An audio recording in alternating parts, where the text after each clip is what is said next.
नमस्कार, Byju's exam prep IAS Hindi में आप सभी का स्वागत है। और आज हम 29 जनवरी के प्रमुख समाचारों पर आधारित कुछ प्रश्नों पर चर्चा करने वाले हैं। तो आइए शुरू करते हैं आज का डेली क्विज। यहाँ पर क्वेश्चन नंबर 1 है, निम्नलिखित कथनों में से कौन सा कथन सही है। और यहाँ पर आपको 2 कथन दिए गए हैं। यहाँ पर पहला कथन है, आसियान डिजिटल मंत्रियों की बैठक आसियान के 10 देशों और आसियान के संवाद भागीदार देशों के दूरसंचार मंत्रियों की एक वार्षिक बैठक है। तो यहाँ पर चर्चा हो रही है आसियान डिजिटल मंत्रियों की बैठक की। और आपको ध्यान में रखना है कि इससे जुड़ा हुआ एक न्यूज आज के पीआईबी में आया है, जहां पर आसियान डिजिटल मंत्रियों की दूसरी बैठक की चर्चा की गई है। आपको यह भी ध्यान में रखना है कि इस बैठक में आसियान के 10 देशों के संचार मंत्री शामिल होते हैं और यह वार्षिक स्तर पर किया जाता है। इसके साथ साथ इस बैठक में कुछ साझेदार देश भी भाग लेते हैं, जैसे ऑस्ट्रेलिया, चीन, भारत, जापान। यहाँ पर मैंने उन सभी देशों के नाम आपको दे दिए हैं जो इस संवाद में साझेदार देश के रूप में हिस्सा लेते हैं। और इसके आधार पर अगर देखा जाए तो यहाँ पर पहला कथन पूरी तरीके से सही है। आइए देख लेते हैं दूसरे कथन को। दूसरा कथन है, हाल ही में इस मंत्री स्तरीय बैठक ने भारत आसियान डिजिटल कार्य योजना 2022 को मंजूरी दी है।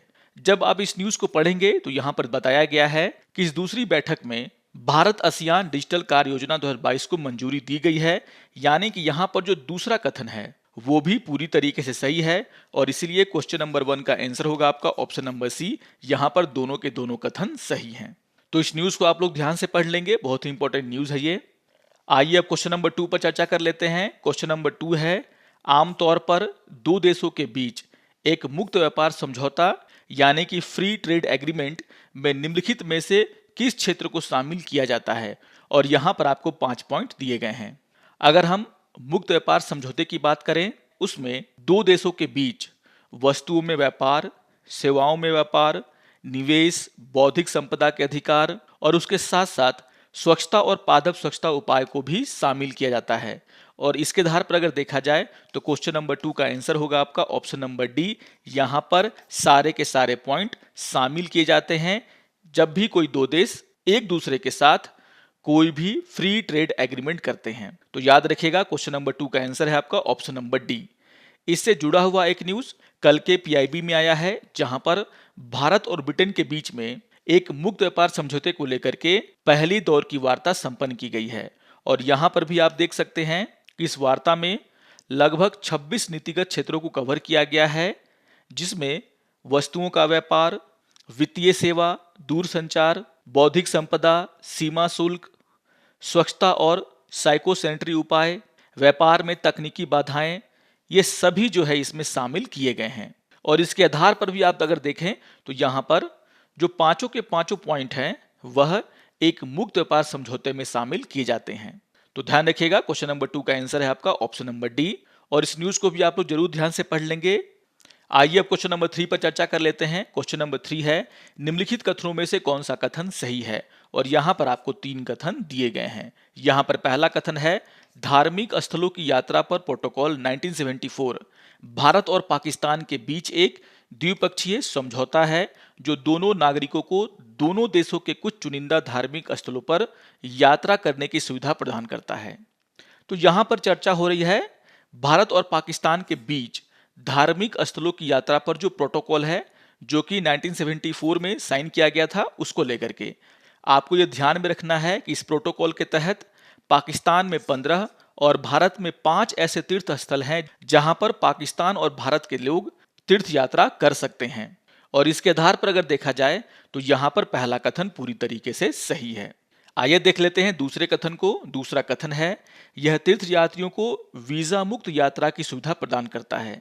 आपको यह ध्यान में रखना है कि यह जो प्रोटोकॉल है उसके तहत तीर्थ यात्री केवल समूहों में यात्रा कर सकते हैं और प्रत्येक वर्ष यात्रा करने वाले समूहों की संख्या निर्धारित की जाती है।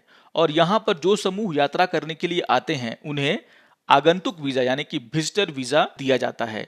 और इसीलिए यहाँ पर जो दूसरा कथन है वह गलत हो जाता है। आइए देख लेते हैं तीसरे कथन को। तीसरा कथन है, यह प्रोटोकॉल धर्म या संप्रदाय के आधार पर बिना किसी भेदभाव के दोनों देशों के बीच धार्मिक तीर्थ यात्रा को सक्षम बनाता है। तो यहाँ पर तीसरा कथन भी पूरी तरीके से सही है और इसके आधार पर अगर देखा जाए तो क्वेश्चन नंबर 3 का आंसर होगा आपका ऑप्शन नंबर सी।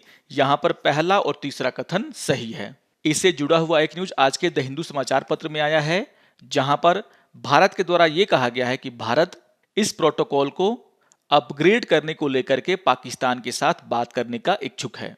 आप सभी जानते हैं कुछ दिनों पहले ही पाकिस्तान हिंदू काउंसिल के द्वारा भारत सरकार से अनुरोध किया गया था कि तीर्थ यात्रियों की सुविधा के लिए कराची और लाहौर से डायरेक्ट एयर कनेक्टिविटी प्रदान की जाए, जिसको लेकर के यहाँ पर भारत और पाकिस्तान अब एक दूसरे से बात करने के इच्छुक दिखाई देते हैं। तो इस न्यूज को भी आप लोग जरूर ध्यान से पढ़ेंगे, क्योंकि अगर भारत और पाकिस्तान के लोगों के बीच संपर्क बढ़ेगा तो इसका असर भारत और पाकिस्तान के रिश्तों पर भी दिखेगा। आइए अब क्वेश्चन नंबर 4 पर चर्चा कर लेते हैं। क्वेश्चन नंबर 4 है, निम्नलिखित कथनों में से कौन सा कथन सही है? और यहां पर आपको 2 कथन दिए गए हैं। यहां पर पहला कथन है बीआरटी टाइगर रिजर्व तमिलनाडु में स्थित है। तो यहां पर चर्चा हो रही है बीआरटी टाइगर रिजर्व की, और आपको ध्यान में रखना है कि बीआरटी टाइगर रिजर्व, जिसे हम बीलगिरी रंगनाथ स्वामी मंदिर वन्यजीव अभ्यारण्य के नाम से जानते हैं, वह कर्नाटक में स्थित है। और इसके आधार पर अगर देखा जाए तो यहां पर पहला कथन पूरी तरीके से गलत है। आइए देख लेते हैं दूसरे कथन को। दूसरा कथन है, यह पूर्वी और पश्चिमी घाट के बीच वन्य जीवों के लिए कनेक्टिविटी प्रदान करने वाला एक महत्वपूर्ण आवास है। अगर हम बीलगिरी रंगनाथ स्वामी मंदिर वन्यजीव अभयारण्य की बात करें तो इसका नाम वहां के एक प्राचीन मंदिर रंगनाथ स्वामी मंदिर के नाम पर पड़ा है। और इस अभयारण्य में बीलगिरी रंगनाथ बेट्टा नाम की एक पहाड़ी है, जो समुद्र तल से लगभग 5000 फीट की ऊंचाई पर है।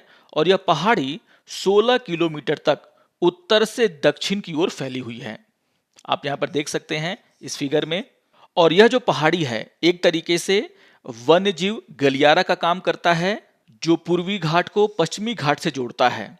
और इसके कारण इन दोनों पर्वत श्रृंखला में रहने वाले जो प्रजातियां हैं जानवरों की, वे आसानी से एक दूसरे की तरफ आती जाती रहती हैं। और इसीलिए इस वन्यजीव अभयारण्य को वन्यजीव गलियारा माना जाता है। यानी कि यहां पर जो दूसरा कथन है वो भी पूरी तरीके से सही है, और इसीलिए क्वेश्चन नंबर 4 का आंसर होगा आपका ऑप्शन नंबर बी। यहां पर सिर्फ दूसरा कथन सही है। और इससे जुड़ा हुआ एक न्यूज आज के द हिंदू समाचार पत्र में आया है, जिसका शीर्षक है कि tiger enumeration begins at BRT reserve. आइए अब एक प्रीवियस ईयर क्वेश्चन पे चर्चा कर लेते हैं, और ये क्वेश्चन 2019 से पूछा गया था। क्वेश्चन नंबर 5 है, निम्नलिखित कथनों पर विचार कीजिए। और यहां पर आपको 3 कथन दिए गए हैं, और आपसे पूछा जा रहा है उपयुक्त कथनों में से कौन सा कथन सही है। यहां पर पहला कथन है, पेट्रोलियम और प्राकृतिक गैस नियामक बोर्ड यानी कि पीएनजीआरबी भारत सरकार द्वारा स्थापित प्रथम नियामक निकाय है। तो यहां पर पहला कथन गलत है। आपको ध्यान में रखना है कि ट्राई भारत सरकार के द्वारा स्थापित प्रथम नियामक निकाय है, और इसीलिए यहां पर जो पहला कथन है वह गलत हो जाता है। आइए देख लेते हैं दूसरे कथन को। दूसरा कथन है, पीएनजीआरबी का एक कार्य गैस के लिए प्रतियोगी बाजारों को सुनिश्चित करना है। तो यह कथन पूरी तरीके से सही है। आइए देख लेते हैं तीसरे कथन को। और तीसरा कथन है, पीएनजीआरबी के निर्णयों के विरुद्ध अपील विद्युत अपीलीय अधिकरण के समक्ष की जाती है। तो यहां पर आपको ध्यान में रखना है कि यहां पर जो तीसरा कथन है वो भी पूरी तरीके से सही है, और इसलिए क्वेश्चन नंबर 5 का आपका आंसर होगा ऑप्शन नंबर बी। यहां पर दूसरा और तीसरा कथन सही है। आइए अब आज के तथ्य के ऊपर चर्चा कर लेते हैं, और आज हम चर्चा करने वाले हैं स्वाभिमान अंचल को लेकर के। और इससे जुड़ा हुआ एक न्यूज आज के द हिंदू समाचार पत्र में आया है, जिसका शीर्षक है, वोटर्स इन स्वाभिमान अंचल नो लॉन्गर फियर इलेक्शन। और यहां पर बताया जा रहा है कि बहुत सालों के बाद स्वाभिमान अंचल में पंचायत इलेक्शन होने वाले हैं, और वहां के लोग अब इलेक्शन में वोट डालने से नहीं डरते। आपको यह ध्यान में रखना है कि हम जिस अंचल की बात कर रहे हैं यानी कि स्वाभिमान अंचल, वह उड़ीसा के मलकानगिरी जिले में है, और यह उड़ीसा आंध्र प्रदेश की सीमा पर स्थित है। आप यहां पर इस फिगर में देख सकते हैं, यह है उड़ीसा का मलकानगिरी जिला, और हम जिस अंचल की बात कर रहे हैं वह उड़ीसा और आंध्र प्रदेश के बॉर्डर पे पड़ता है। और बहुत सालों से, लगभग 40-50 सालों से ये जो इलाका है वह मुख्य भूमि से अलग थलग पड़ा हुआ है, जिसके कारण वहां पर गरीबी ज्यादा है, अशिक्षा ज्यादा है। और यही वह कारण है जिसके कारण वहां पर वामपंथी चरमपंथियों यानी कि नक्सलियों का उदय हुआ, और यह उनका गढ़ माना जाता था। अगर हम इस अंचल की बात करें तो यह अंचल मुख्य भूमि से तब कटा जब यहां पर बाली मेला बांध अस्तित्व में आया। आप यह देख सकते हैं कि यहाँ पर एक बांध बनाया गया था जिसका नाम था बाली मेला बांध। इस बांध का निर्माण कार्य 1962-63 में शुरू किया गया था और यह बांध 1977 में बनकर तैयार हुआ। इस परियोजना के कारण लगभग 17,496 हेक्टेयर भूमि जलमग्न हो गई, जिससे कि 89 गांव प्रभावित हुए। इस बांध के बनने के बाद एक जलाशय का निर्माण हुआ जो कि लगभग 60 किलोमीटर लंबा था और जिसके कारण इस एरिया के 151 गांव तीन तरफ से पानी से घिर गए। कहने का ऐसा यह है कि यह जो इलाका है जो पूरी तरीके से पानी से घिर गया, वह बहुत दिनों तक उड़ीसा के मुख्य भूमि से कटा रहा। यहाँ पर आपको ध्यान में रखना है कि लगभग 3 वर्षों तक 1975 से लेकर के 1978 तक यह पूरा का पूरा इलाका मुख्य भूमि से कटा रहा और धीरे धीरे वहां के लोग, जो विकास हो रहा था हमारे देश में, उससे दूर रह गए। आगे चल करके सरकार के द्वारा यहाँ पर एक स्टीमर सेवा शुरू की गई और यह एकमात्र ऐसी सेवा थी जिसका उपयोग करके लोग मुख्य भूमि तक पहुंच सकते थे। यहाँ पर सरकार के जो अधिकारी थे वो भी यहाँ पर नहीं जाते थे। कहने का ऐसा ये है कि कनेक्टिविटी नहीं होने के कारण यह पूरा का पूरा इलाका विकास से अनछुआ रह गया। लोगों का यहाँ पर विकास नहीं हो पाया, यहाँ पर इलेक्शन नहीं हो पाए। चूंकि इसका फायदा नक्सलियों ने उठाया, इसीलिए यहाँ के लोगों ने लगभग 40 सालों से किसी भी इलेक्शन में भाग नहीं लिया। लेकिन यहाँ पर 2018 में जब गुरुप्रिया नदी पर एक पुल बनाया गया, तब जाकर के प्रशासन की पहुंच इस एरिया तक बढ़ी है। वहां पर सेवाओं का विस्तार किया गया है, वहां पर बस सेवा शुरू की गई, मोबाइल टावर लगाए गए, लोगों ने विकास को देखा है और अब जाकर के वहां पर पंचायत इलेक्शन कराए जा रहे हैं जिसमें लोग बढ़ चढ़ करके भाग लेना चाहते हैं। तो बहुत ही इंपॉर्टेंट न्यूज़ है ये और यहाँ पर मैंने वह सारी चीज़ों का डिस्कशन किया है जिससे कि आपको यह समझ में आ जाए कि आखिर ये जो स्वाभिमान अंचल है वह इतने दिनों तक मुख्य भूमि से क्यों कटा रहा, क्यों वहाँ के लोग गरीबी अशिक्षा में जी रहे थे और वे क्या कारण थे जिसके कारण वहाँ पर नक्सलियों का प्रभाव बहुत ही ज़्यादा था। तो बहुत ही इंपॉर्टेंट तथ्य ये, इनको आप जरूर नोट कर लेंगे। आशा करता हूं कि आपको आज का ये डेली क्विज पसंद आया होगा। सारे क्वेश्चंस बहुत ही इंपॉर्टेंट न्यूज़ से जुड़े हुए हैं, आप इन सभी को रिवाइज कर लेंगे और अगर आपको ये वीडियो अच्छा लगे तो आप जरूर इसे लाइक करें, शेयर करें और दूसरों को भी सब्सक्राइब करने के लिए प्रेरित करें। तो मिलते हैं डेली क्विज के अगले अंक में, तब तक के लिए नमस्कार और धन्यवाद।